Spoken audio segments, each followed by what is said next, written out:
Boa noite, boa noite, boa noite.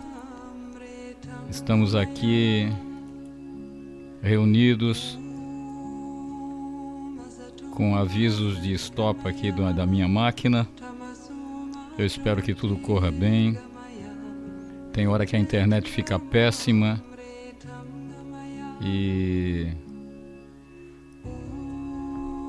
mas vamos ver como é que a coisa vai se sair. Hoje é o nosso encontro com a verdade de cada um de nós. Espero que esteja saindo tudo legal no vídeo de vocês aí. Aí se quiser dar um feedback se o som tá bom, se é capaz da imagem e o som sair aos picadinhos. Eu não sei como é que tá, porque hoje a internet parece que tá esquisita. O resultado gravado é sempre bom, o resultado transmitindo às vezes fica meio cortado.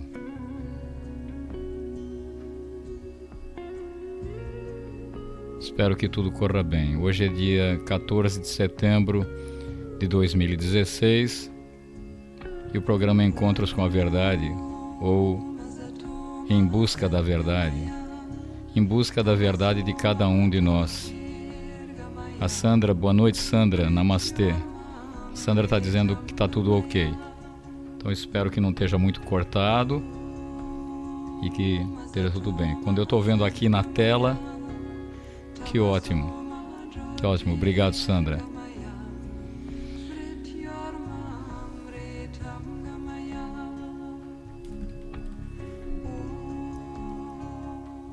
Quem está cantando é a Deva Premal. Deva Premal, companheira do Miten, que eu vim a conhecer na Índia. Eles estão internacionalmente famosos agora. Discípulos do Mestre Osho, assim como eu. E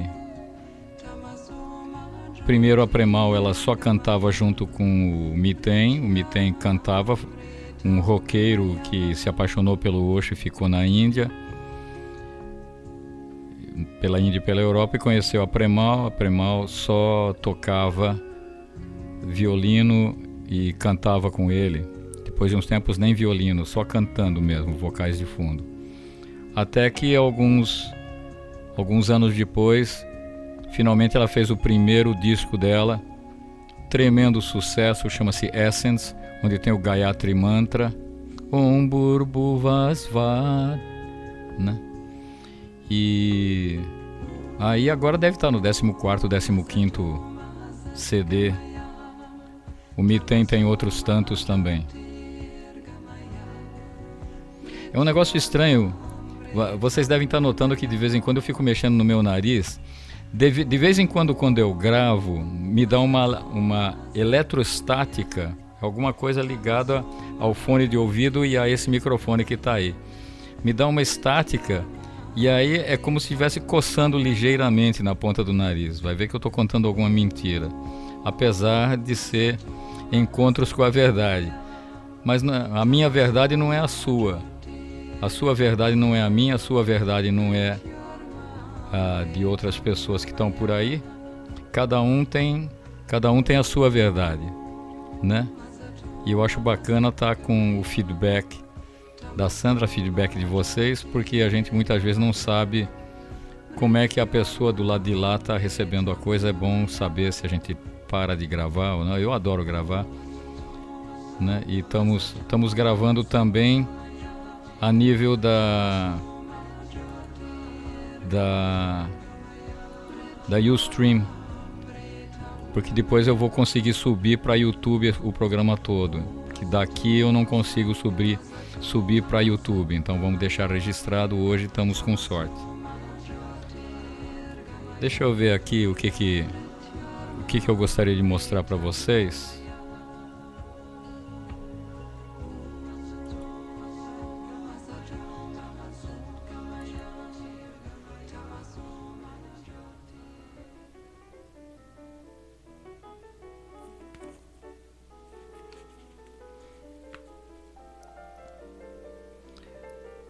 A lei e a ordem, ou o amor e a compreensão. Lei e ordem é uma coisa, amor e compreensão é outra. Isso aqui é do livro O Novo Homem, a Única Esperança para o Futuro, do mestre Osho. Alguém pergunta: Osho, qual será o sistema legal usado na comunidade do novo homem?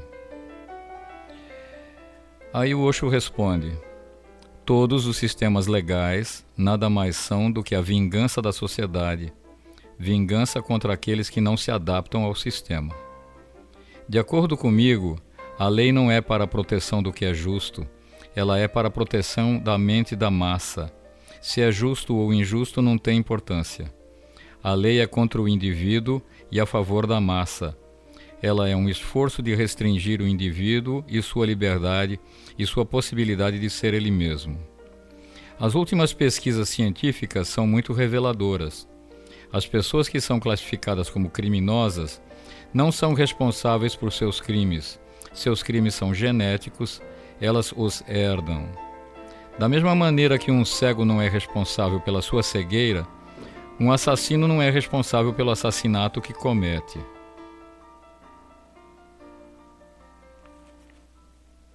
Ambos herdam a tendência, um para a cegueira, o outro para cometer assassinato. Agora, é quase um fato científico confirmado que punir alguém por qualquer crime é simplesmente idiótico. É quase como punir alguém porque ele tem tuberculose, mandá-lo para a prisão porque ele está sofrendo de câncer. Todos os criminosos são doentes, psicológica e espiritualmente. Em minha visão de comuna, os tribunais não se constituirão de especialistas em leis, eles se constituirão de pessoas que entendem de genética e como os crimes são herdados de geração para geração. Elas têm que decidir, não por alguma punição, porque toda punição é errada, não somente errada, toda punição é criminosa. O homem que cometeu algo errado tem que ser enviado para a instituição certa, talvez um hospital para ser operado, ou uma instituição psiquiátrica, ou uma escola psicanalítica. Ele necessita da nossa simpatia, do nosso amor, da nossa ajuda. Ao invés de dar-lhe nossa simpatia e amor, durante séculos nós temos lhe dado apenas punição. Hoje de manhã eu estava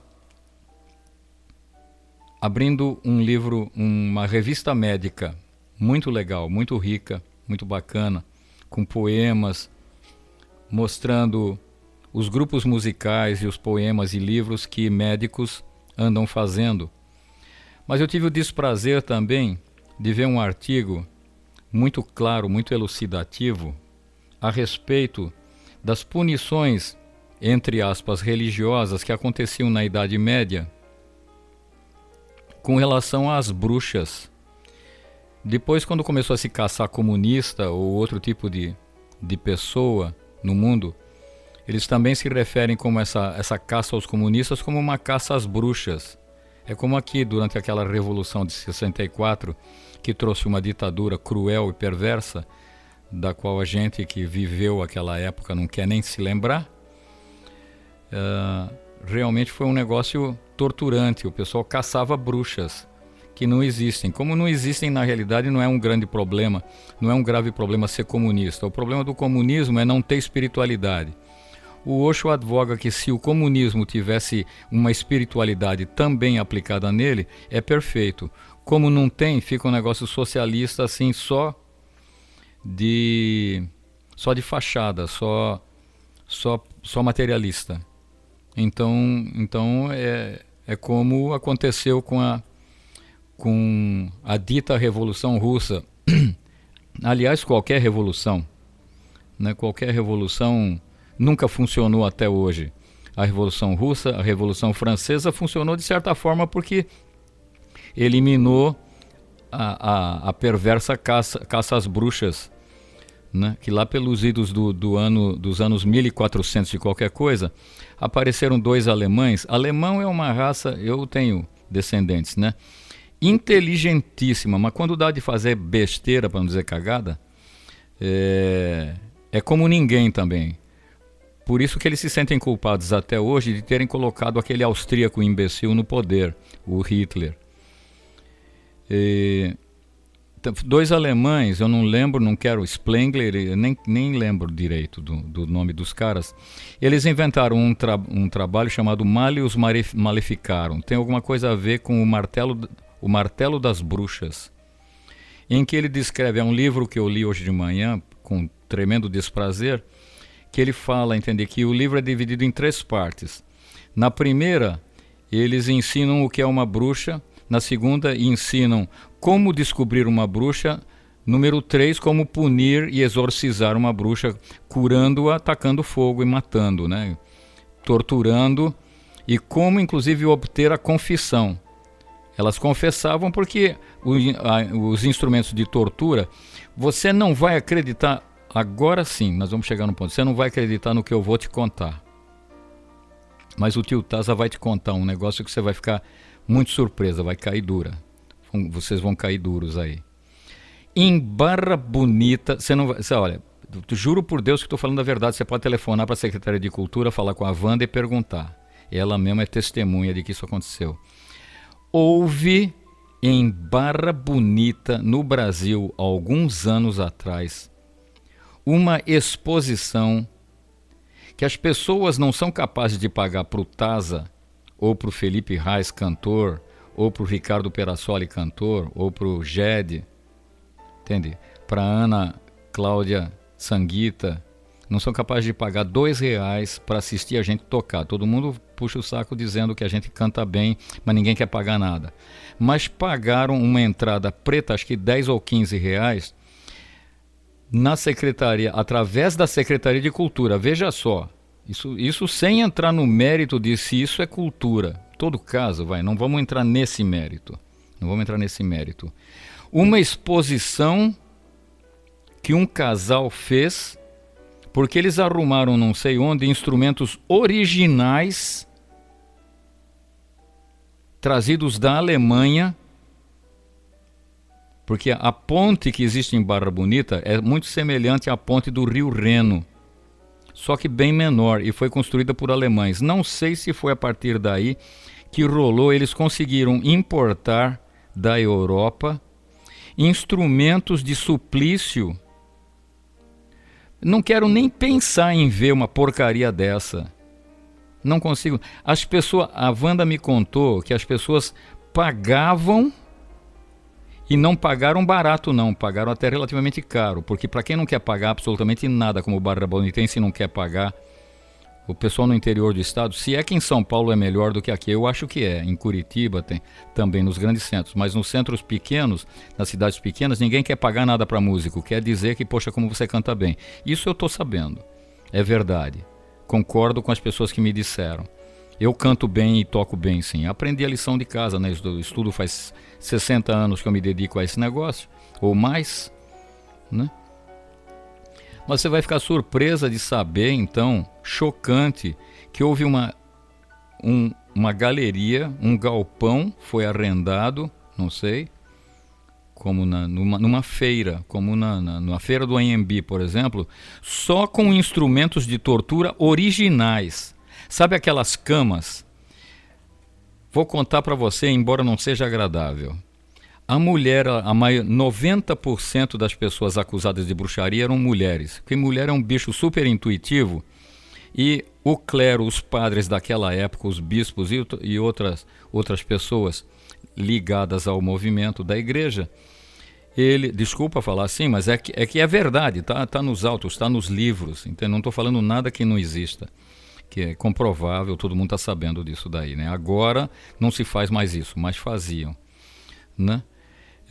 Amarravam os pés de uma mulher com 2 cordas grossas que iam para um êmbolo, para uma roda, e seminua, né, com os seios nus, os braços para cima, amarrados também por uma outra roda. Então tem um cara, deve ser um sujeito bem bonzinho, né? Imagino a relação dele com a mulher dele, o que a família achava. Provavelmente não era casado. O cara ficava, ou eles tinham um mecanismo de relógio, não sei. A coisa começava a apertar, a puxar. a puxar, e a mulher ia esticando, esticando, esticando, e daqui a pouco ela queria pedir, pelo amor de Deus, entende? É verdade sim, seu padre, eu namorei com o diabo sim. Se ela confessava, liberavam ela e tacavam fogo. Se ela não confessava, continuava a tortura até que ela não aguentasse mais e perdia os sentidos. E eles continuavam no dia seguinte, e no dia seguinte até que confessasse, ou então morria ali. Muitas delas arrancavam as pernas fora, saía o osso fora, arrancava de tanta pressão que fica as cordas de cada lado puxado. Eu lamento profundamente estar tendo o desplante de tocar nesse assunto, entende? Tão sórdido e miserável. Mas sórdido e miserável também é imaginar que em Barra Bonita, no Brasil, não sei se foi nos anos 90 ou nos anos 2000, qualquer coisa, que a Wanda não é tão antiga assim dentro da secretaria. Acho que deve ter sido lá para o ano, entre o ano 2000 e 2005, não sei. Em primeiro lugar, como é que um casal em Barra Bonita tem o imenso mau gosto de não saber fazer uma outra coisa para ganhar o seu dinheiro do que expor os tais dos instrumentos ligados ao tal do Malleus Maleficarum.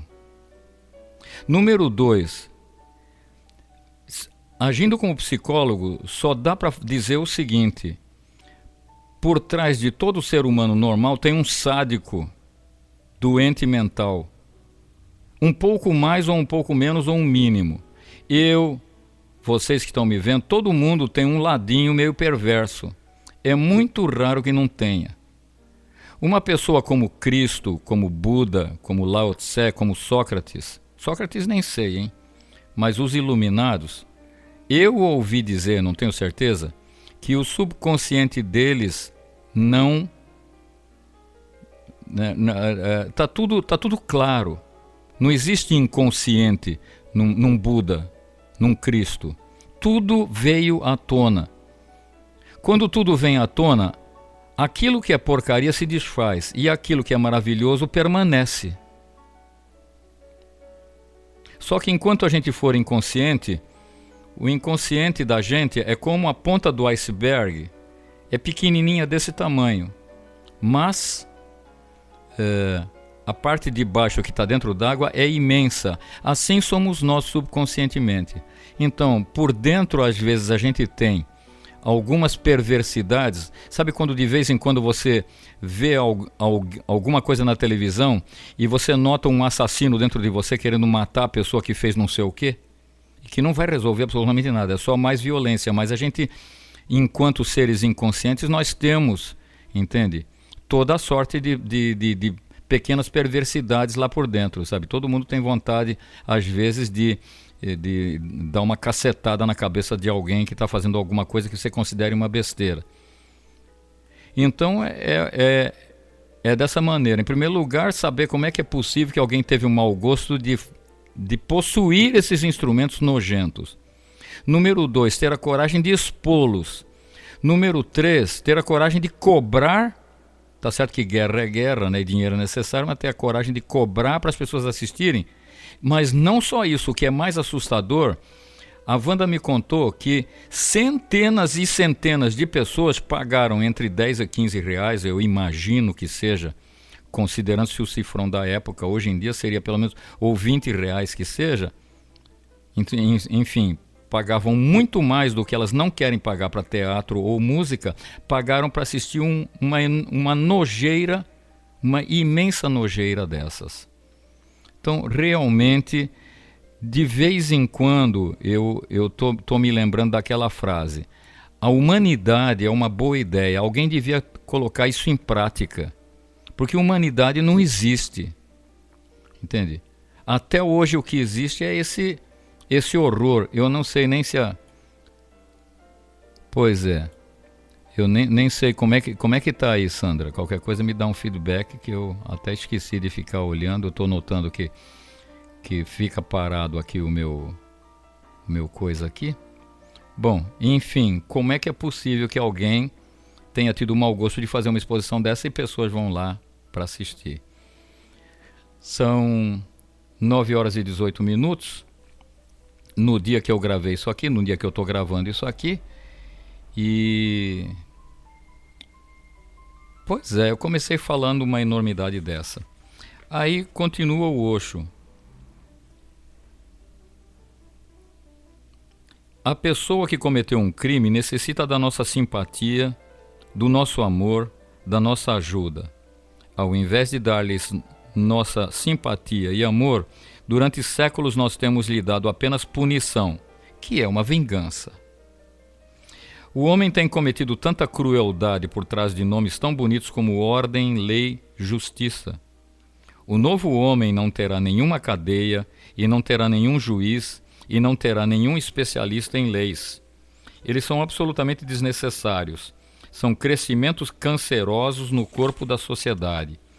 Ele certamente terá cientistas complacentes, seres meditativos, compassivos, para descobrir por que aconteceu de um certo homem cometer estupro. Ele é realmente responsável? De acordo comigo, de nenhum modo ele é responsável. Ou ele cometeu o estupro porque os sacerdotes e as religiões ensinaram o celibato e a repressão por milhares de anos. E esse é o resultado de uma moralidade repressiva. Ou ele tem hormônios que biologicamente o compelem a cometer o estupro. Embora vocês estejam vivendo em uma sociedade moderna, a maioria de vocês não é contemporânea, porque vocês não estão conscientes da realidade que a ciência continuamente descobre.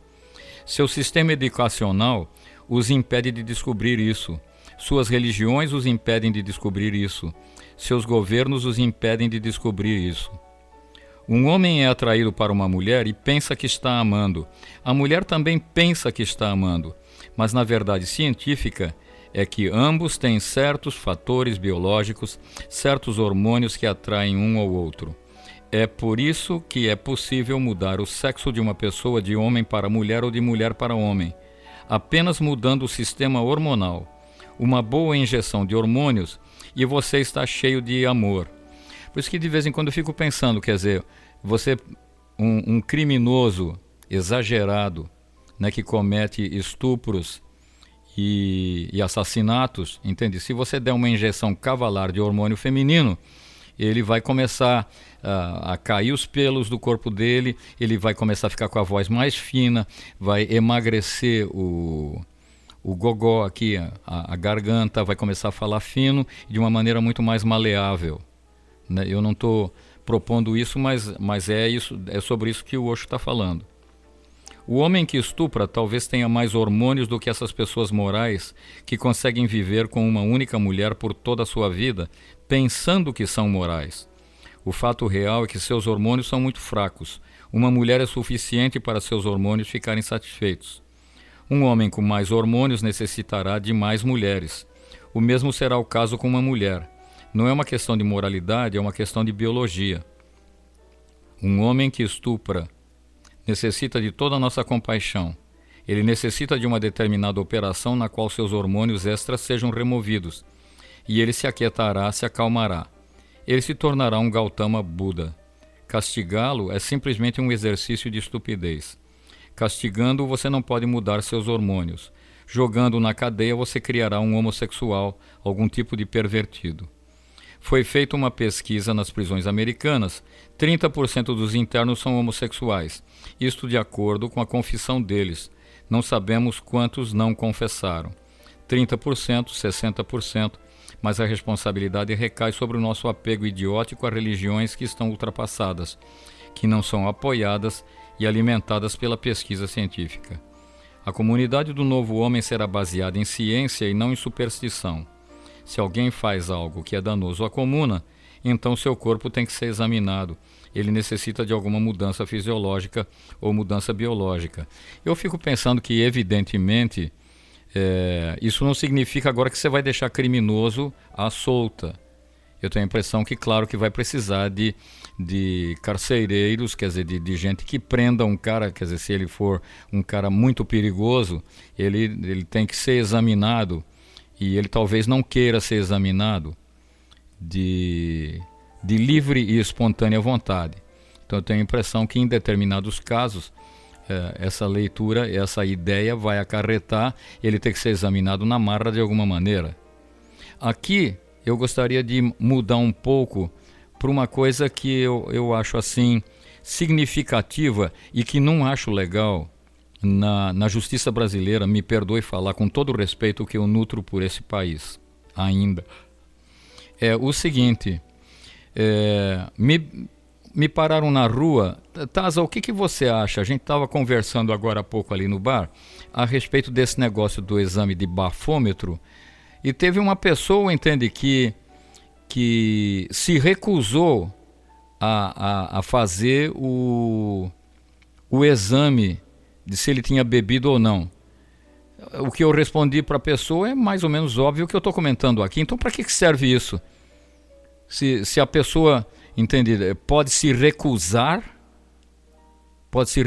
a passar pelo bafômetro porque a ideia seria que uma pessoa não pode incriminar a si mesma? Será que é por causa disso? Eu não estou entendendo. Eu sinceramente não estou entendendo. Porque uma asneira dessa.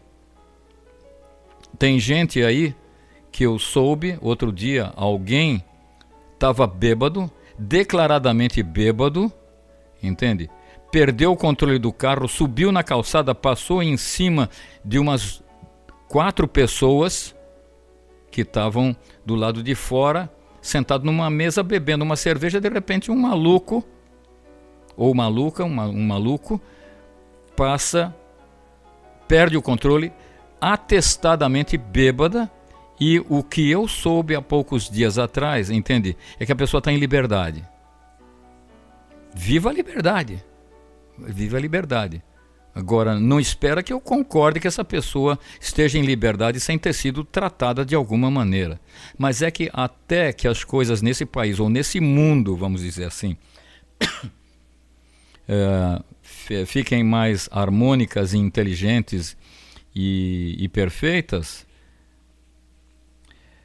olha, tem que ter muita mensagem legal. Dá uma escutada nessa canção aqui que eu gravei aqui com o Xé em Barra Bonita, dedicada ao que Jesus falou sobre os lírios, que não trabalham e mesmo assim são bonitos. Tudo tem seu lugar.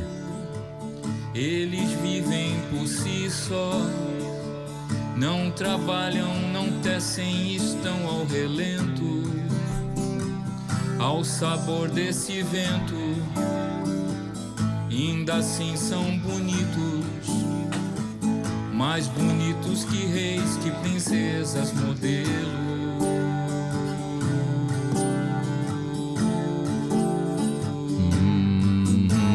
Olhai os lírios do campo, eles vivem por si só, não trabalham, não tecem, estão ao relento.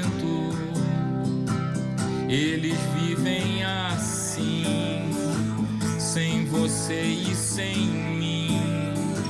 A menina se enfeita e os põe nos cabelos.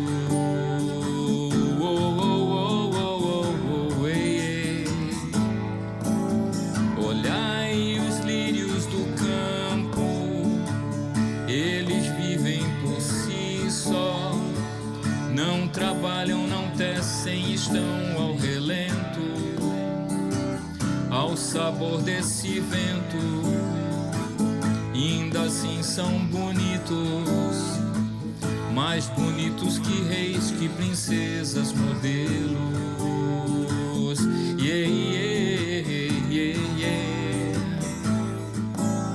Olhai os lírios do campo, eles vivem por si só, não trabalham, não tecem, estão ao relento.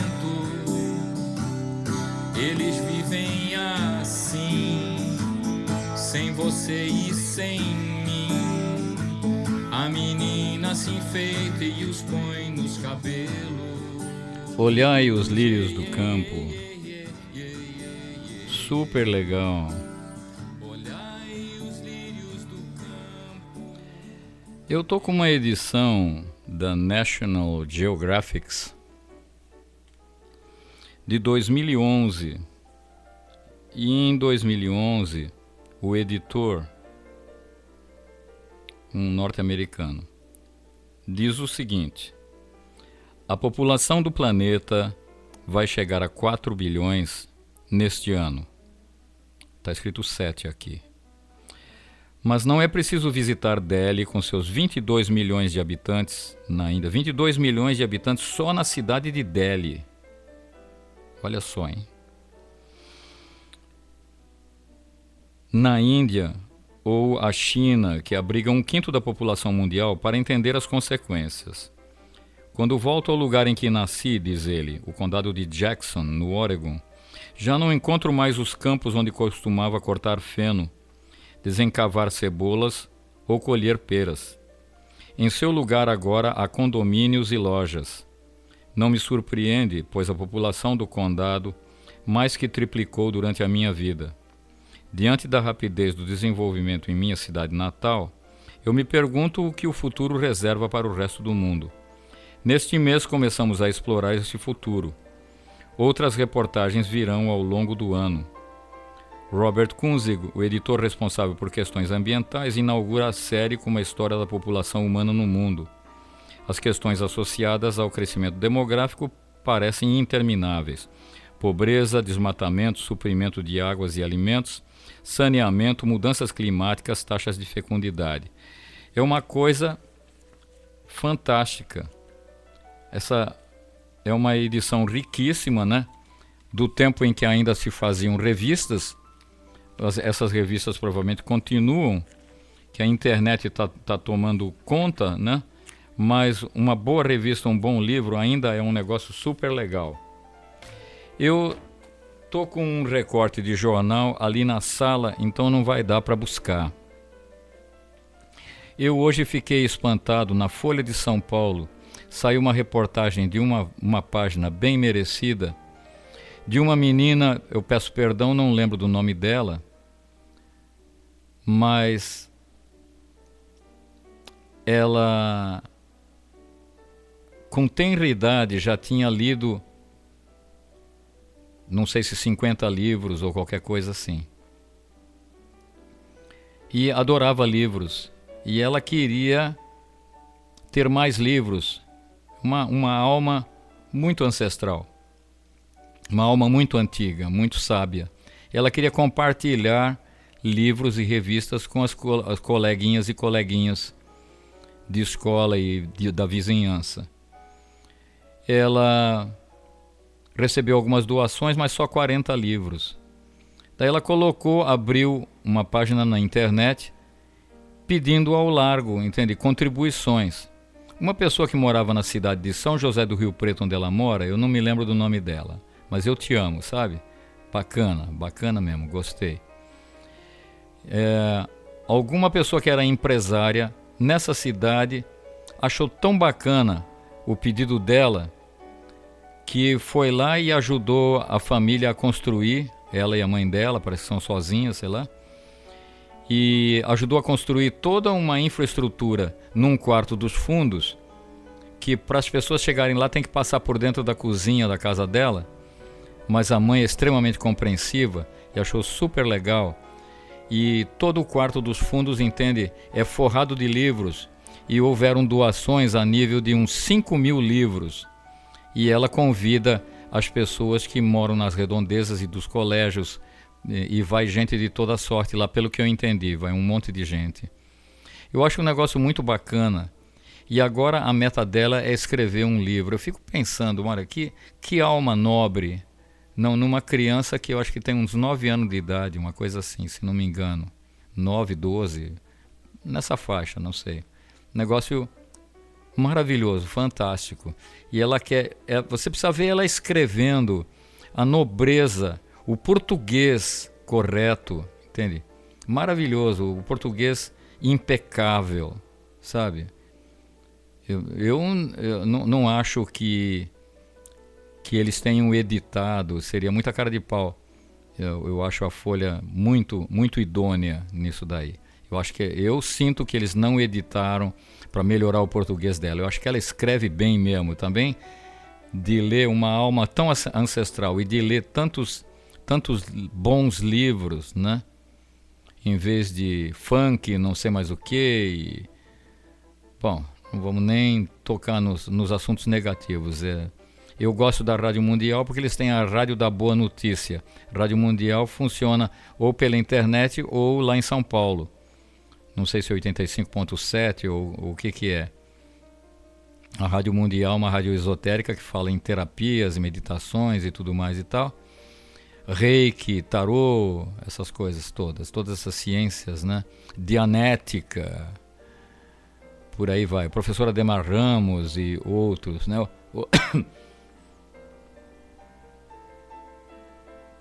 Peguei uma gripe, é por isso, tô saindo dela. E eu pensei que não ia dar para cantar nem falar mais, de tão horrível que foi, né? E amanhã eu tenho show, não vai poder. Quem estiver assistindo, que estiver em Jaú, nos arredores, amanhã, quinta-feira, dia 15 de setembro de 2016, eu vou estar fazendo uma apresentação, música descomprometida, assim, uma porção de canções, das que eu amo, né? Ray Charles, Beatles, um monte de Beatles, Chico Buarque de Holanda. Posso não ter toda a conivência política com ele no momento, mas eu não suporto política. O que importa é o ser humano que está ali atrás, né? E João Gilberto, uma série de pessoas que eu amo, com canções relativamente antigas que eu amo também. Me perdoem que eu não canto muito Raul Seixas, ele é nada realmente. E Viva a Sociedade Alternativa é um refrão de uma música que ele canta, que eu acho bacaninha, mas que também, sinceramente, não acredito que funcione. Porque hoje em dia, ficar pedindo Raul Seixas, gritando assim, bêbado num bar, toca Raul, entende? E o cara responder tocando músicas de Raul Seixas, não quer dizer que a pessoa realmente esteja se propondo à revolução que seria uma sociedade alternativa. Na realidade, que eu comentei outro dia que eu fui dar uma canja ali no Barcalhau, que pertence a Nancy Silva, não é parente do Lula, é uma empresária e tanto, uma pessoa muito bonita, né? Alguma coisa aconteceu aqui no meu... Parece que desapareceu... a internet desapareceu. Vamos ver, mas ele continua gravando. Vamos ver se ele continua realmente gravando. E alô. Perfect Streaming outra vez tá irradiando legal, só não sei se está chegando na sua casa ainda. Então amanhã, quem estiver perto de Jaú, eu vou estar fazendo no Shopping Center de Jaú,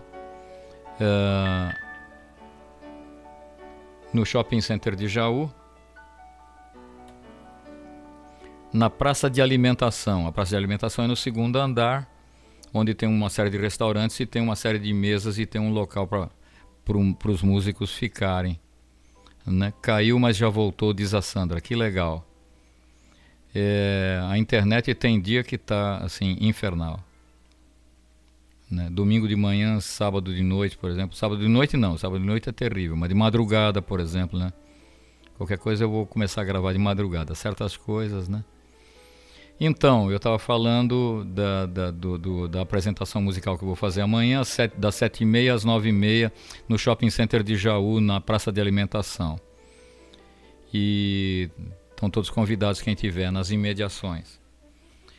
Bom, eu acho que agora dá pra gente interromper essa música e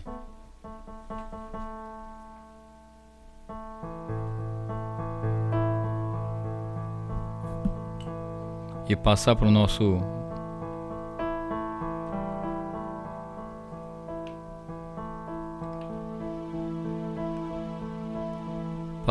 momento de meditação.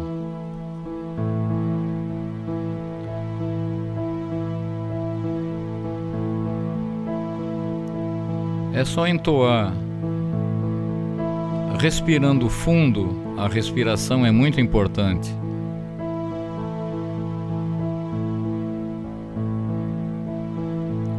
Respira fundo e entoa um mantra, Om, ou a letra M com a boca fechada, contanto que você pelo menos se ouça.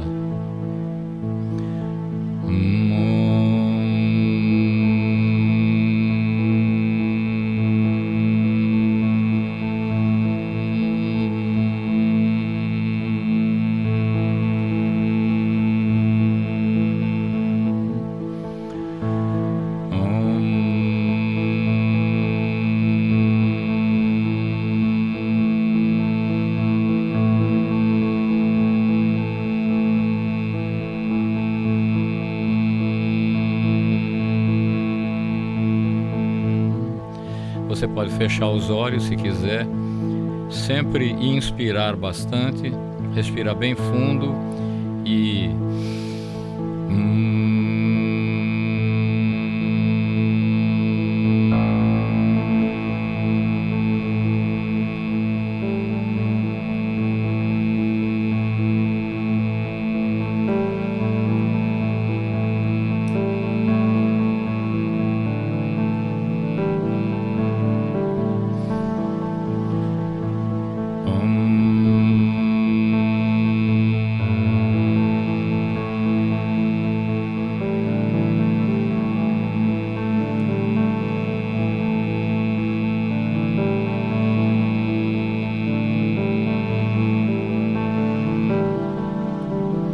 inspira.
De amar, vira estrela de se olhar. Esse aí é um amigo da gente chamado Madan, que eu na realidade não sei bem onde é que ele está. Ele não está mais entre nós, então ele está por aí.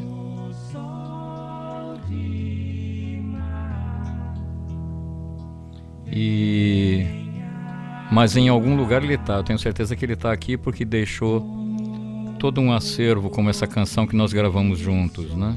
Que eu faço o piano para acompanhar e o vocal de fundo. A composição é dele, chama-se Festa de Amor.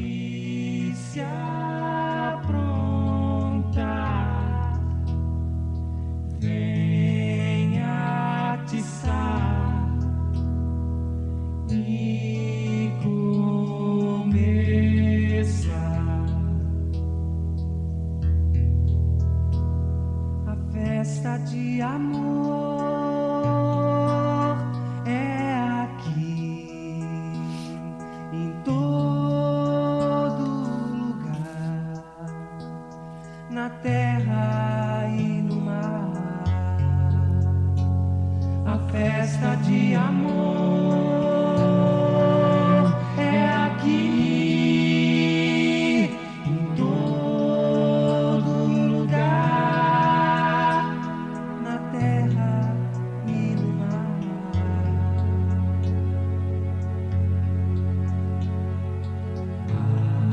Água e fera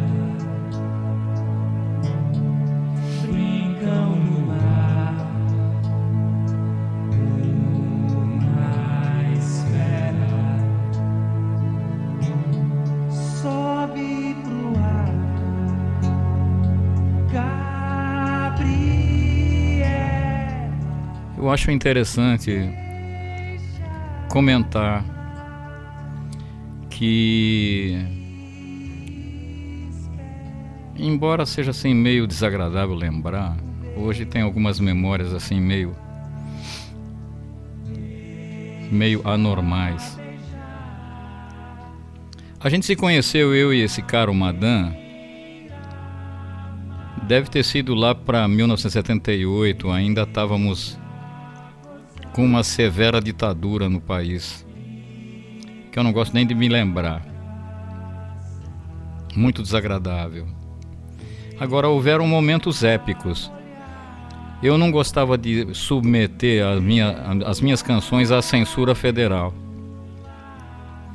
Então eu resolvi fazer uma série de 4 shows com uma maneira que depois eu vim a conhecer através do Osho como Giberish ou Devavani, depende de ser mais catártica ou mais sossegada, que é a voz divina. Você pode falar aquilo que você quiser.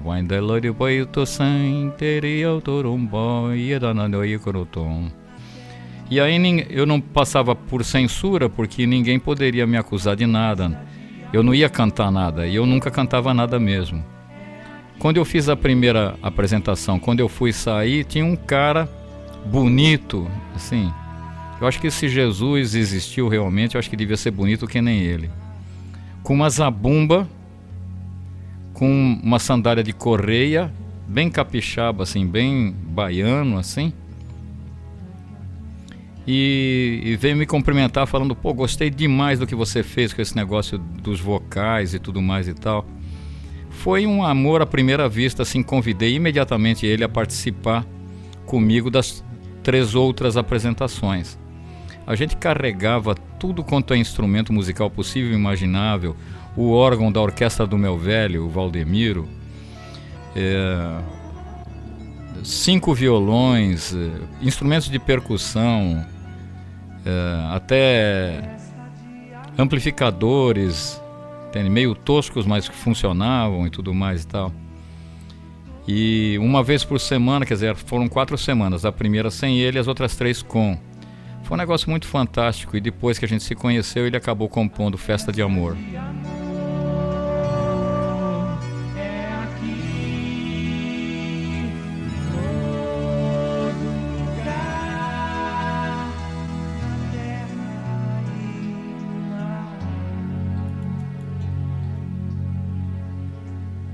A festa de amor é aqui e em todo lugar, na terra e no mar.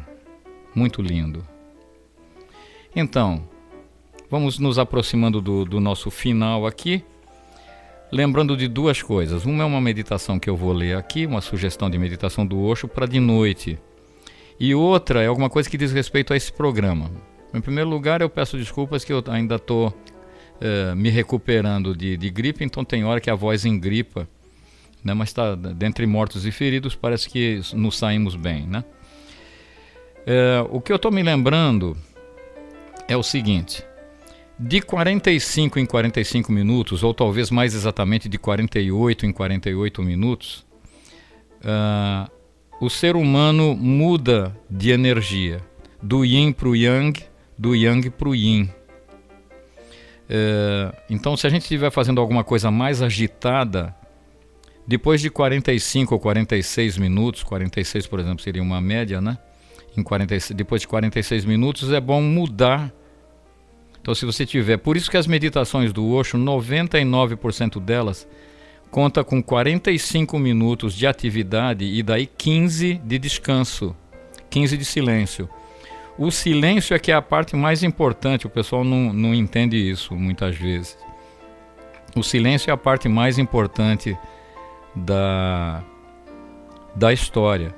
Então a gente tem 45 minutos de atividade, muitas vezes frenética até, para daí o corpo ficar sossegadinho 15 minutos. Porque senão vira uma coisa muito desagradável. Essas meditações, entende? Em que o mestre Zen vira para você e diz, olha, senta aí, fica quieto, para mim não funciona. Eu sou um indivíduo muito ansioso e é o mal do homem moderno. É muito difícil, as pessoas viram para mim e dizem, Taza, eu não consigo meditar. Eu posso compreender. Mas com a meditação ativa é muito interessante. Por exemplo, cantar um mantra como esse durante meia hora, depois gestos de dar e receber, de 15 minutos, e daí 15 minutos quieto. Ou então tem uma meditação chamada Chakra Sound, é só entrar no meu YouTube, Taza55, Taza55 é o meu YouTube, anota aí. Você pesquisa Chakra Sound, e eu ensino você a fazer uma meditação genial que o Osho propôs. Eu só faço de maneira abreviada, em vez de 1 hora, faço 40 minutos. Só como demonstração, e depois você compra o CD, adquire, e aí você vai fazer sozinho. Então é um negócio super legal. Você medita,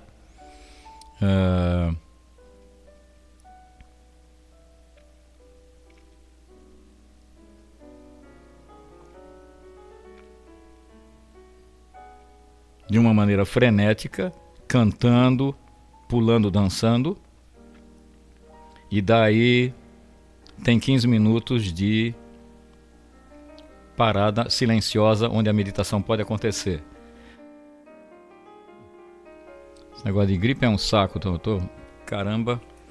Mas eu sou teimoso, eu quero ler para vocês antes de encerrar aqui, vamos ver se dá. Se não der, eu paro, vocês vão compreender. Meditação do Osho do livro Orange. Voltando para o útero, é para fazer à noite. Então você pode fazer daqui a pouco.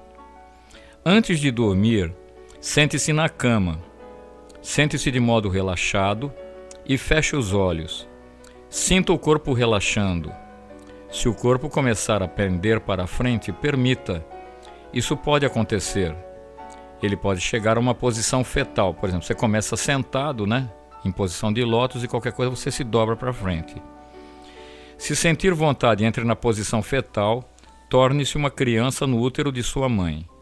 Então, ouça a sua respiração e nada mais. Apenas ouça o ar entrando, o ar saindo. O ar entrando, o ar saindo. Não estou dizendo para você falar isso, simplesmente sinta que ele está entrando. Quando ele estiver saindo, sinta-o sair. Sinta-o apenas, e nesse sentir, um tremendo silêncio e uma claridade surgirão. Faça isso de 10 a 20 minutos, no mínimo 10 e no máximo 20, depois vá dormir. O livro Orange, As Técnicas de Meditação do Osho, mestre contemporâneo. Bom, é o seguinte, então vamos encerrando por aqui. Mas não sem antes agradecer de coração. O vídeo vai estar na YouTube, E durante alguns poucos dias vai estar aqui nesse link também, para quem tiver interessado. E até lá. Muito obrigado. Obrigado, Sandra, pela sua participação e pelo seu feedback, que é muito importante, porque a gente fica muito inseguro aqui de ficar... Eu aqui só tenho uma câmera, né? Estou sozinho aqui. É como o Setu, que tem um satsang, que tem um programa aqui também no live stream, só que aí você tem que procurar satsang, que quer dizer encontro com a verdade, satsang, comunidade da verdade, e você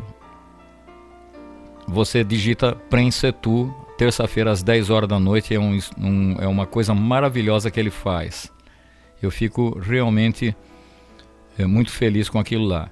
E aqui agradeço, Sandra, agradeço de coração a sua presença e das outras pessoas que eu estou notando que estão online aqui. Maravilhoso também a sua presença, eu te agradeço, tá bom? Muito obrigado, gente. Até mais. Vou deixar um pouquinho a música funcionando, tá?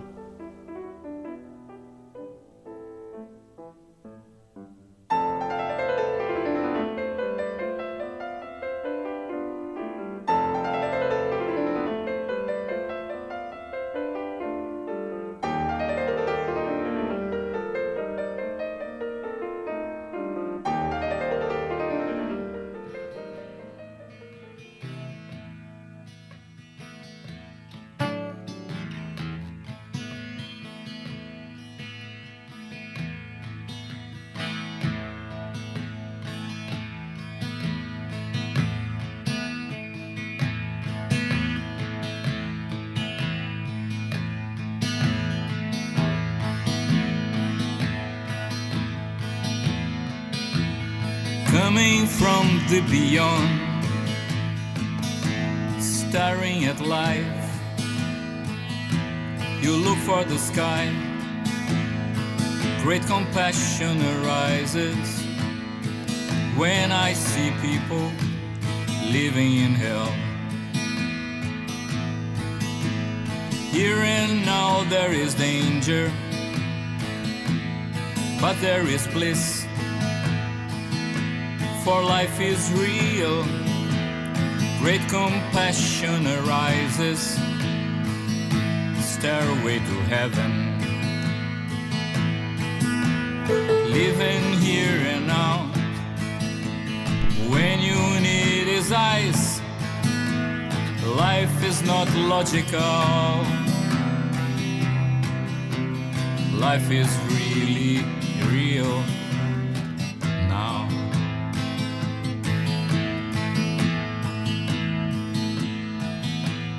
Coming from the beyond, staring at life, you look for the sky, great compassion arises when I see people living in hell. Here and now there is danger, but there is bliss. For life is real, great compassion arises, stairway to heaven, living here and now.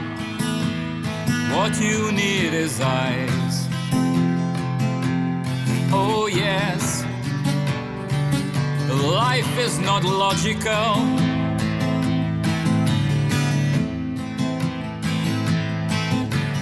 Coming from the beyond, staring at life, you look for the sky, great compassion arises when I see people living in hell. Here and now there is danger, but there is bliss. For life is real, great compassion arises, stairway to heaven, living here and now. What you need is eyes. Life is not logical. Life is not logical. No.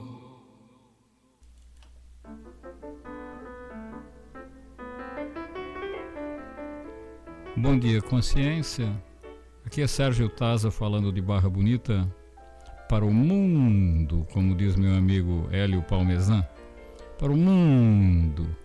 Sim, porque pela internet você fala com o mundo inteiro. Eis aí uma grande revolução no meio da comunicação.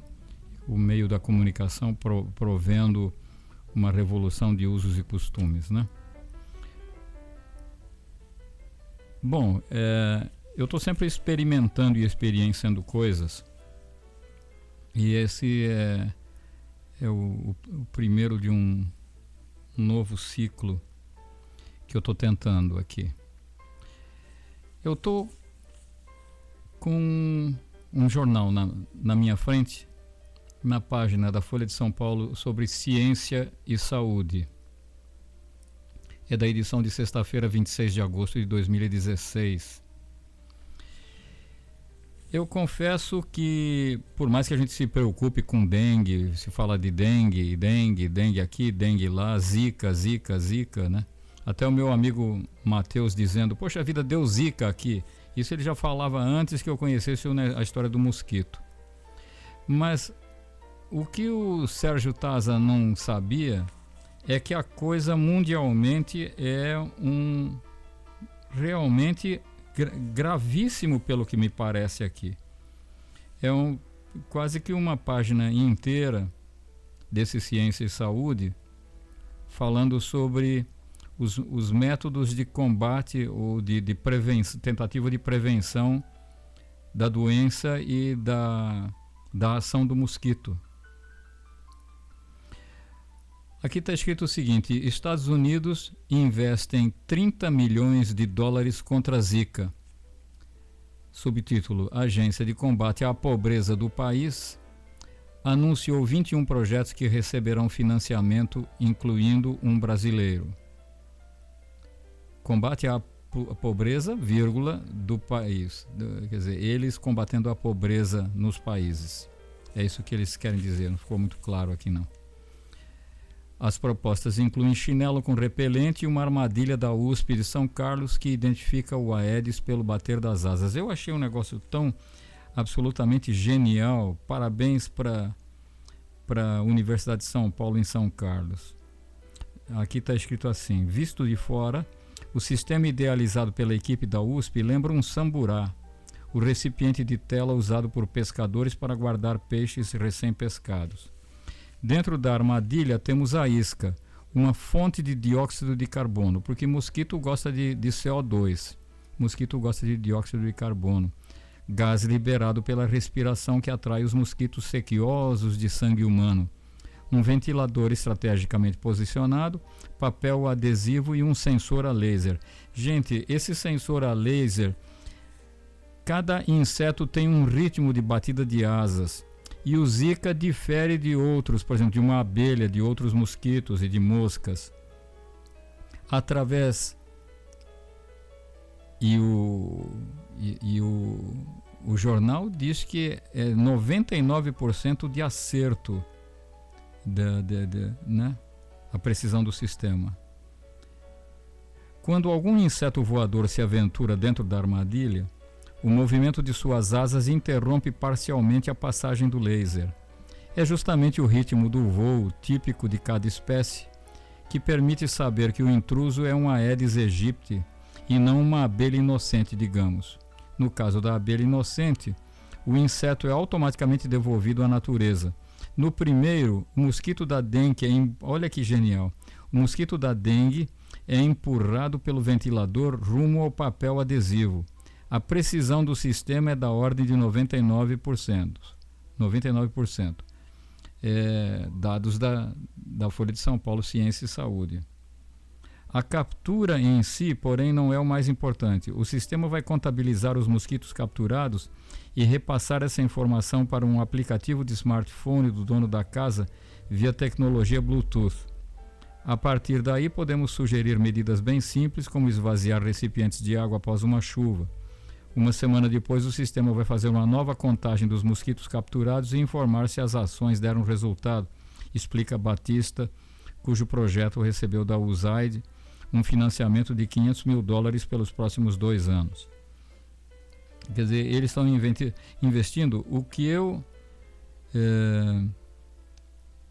eu achei, o que me chamou muito a atenção quando eu estava lendo isso na padaria, e eu pedi para a querida Denise e o Carlinhos lá, donos da padaria, eu pedi o jornal para levar. Dos 21 projetos que estão sendo apoiados, né, por esses $30 milhões, 21 são dentro dos próprios Estados Unidos e outros 7 fora, pelo que 8, 13 mais 8, 21. A Austrália, que também sofre com epidemias de dengue e investe em pesquisas contra as doenças provocadas pelo Aedes, teve 3 projetos incluídos na lista. Um deles é sobre o uso de mosquitos infectados com a bactéria Wolbachia da Universidade Monash, em Melbourne. A bactéria vacina o mosquito contra a dengue, mostram estudos. Pesquisadores brasileiros da Fiocruz de Belo Horizonte mostraram em maio deste ano que a bactéria diminui muito e até elimina o risco de transmissão do vírus da Zika. O que eu estou querendo dizer é que eu não sabia que o negócio era tão mundial e grave, que está em tudo quanto é canto, né? Então tem negócios geniais aqui. Em Barcelona, na Espanha, né? Inventaram um projeto no Instituto de Saúde Global de Barcelona, que propõe usar pulsos variáveis emitidos por campos elétricos como campos de força capazes de repelir os mosquitos. Testes já mostraram que os bichos tendem a evitar tais campos elétricos. Também existe um outro projeto de alguma coisa que identifica cheiro de gente. Pesquisadores da Universidade Johns Hopkins querem identificar as moléculas com cheiro de gente emitidas pelas pessoas. Elas explicariam a grande atração do mosquito da dengue pelos seres humanos. A partir daí, criariam armadilhas potentes com esse odor, desviando os bichos de seus alvos verdadeiros. Por isso é um projeto, né? Uma sandália, gente, sandália salvadora.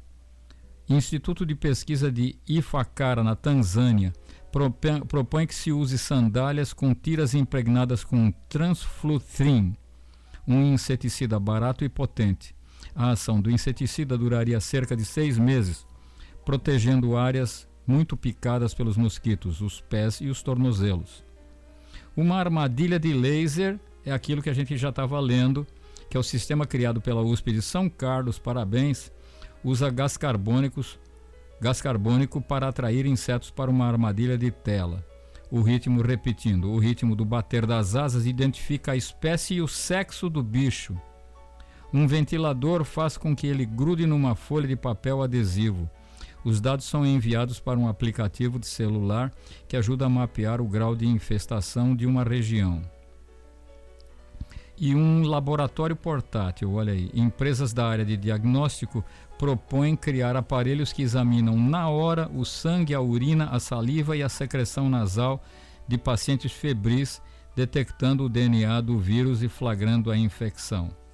Tudo isso está na edição de 26 de agosto de 2016 da Folha de São Paulo, uma sexta-feira, na parte de Ciência e Saúde. Genial, né? Eu realmente não sabia que a coisa da Zika era tão mundialmente grave. Olha uma coisa aqui, falando de novo daquela coisa da armadilha. Aqui termina o velho e começa o novo. Vamos ouvir o Madame cantando, vai. Chega de papo.